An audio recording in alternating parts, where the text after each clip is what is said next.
is Lily, and I'll be reading pages 122 through 124. Twig examined the melted edge. It was perfectly smooth and even. It sparkles, he marveled, so shiny and glittery. He looked at Char. This would have taken me days to do, and it wouldn't have looked so special. He gave the dragon a hug around his neck. Thank you, Char. The success of the sliced sugar bowl excited Twig. Suddenly, Master Metalcracker didn't seem so far-fetched.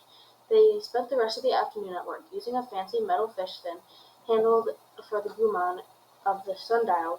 Twig used old copper wire to hold it in place and used the wire to create a pattern of bends and curls. The copper, newly melted, glistened, shiny, and bright. Twig cut more copper wire into tiny pieces, using smaller He bent them into numbers of flourishing and twists. Char's intensely hot flame melted them into place.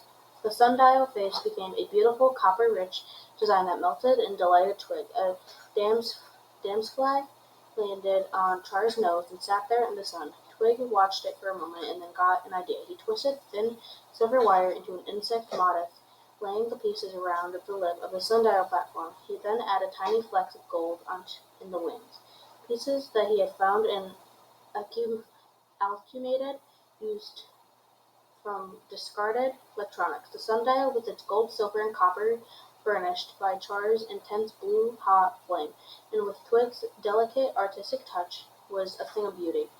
Twig stood back, contented, proud. Burdock wouldn't believe we did this, he said. Nobody will. Thank you, buddy. You inspired me. He gave Char another squeeze, holding him tightly.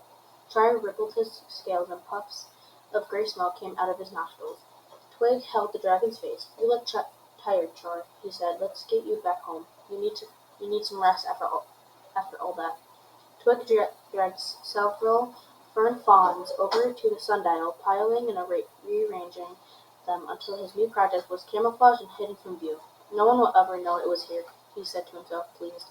They set off through the woods. Twig's whiskers twitched with anticipation.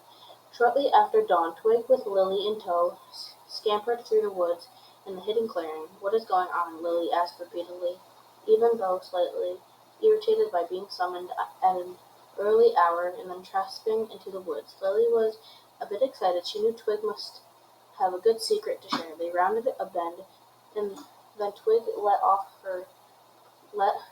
her off the trail to the ferns. Ready? He asked, beaming.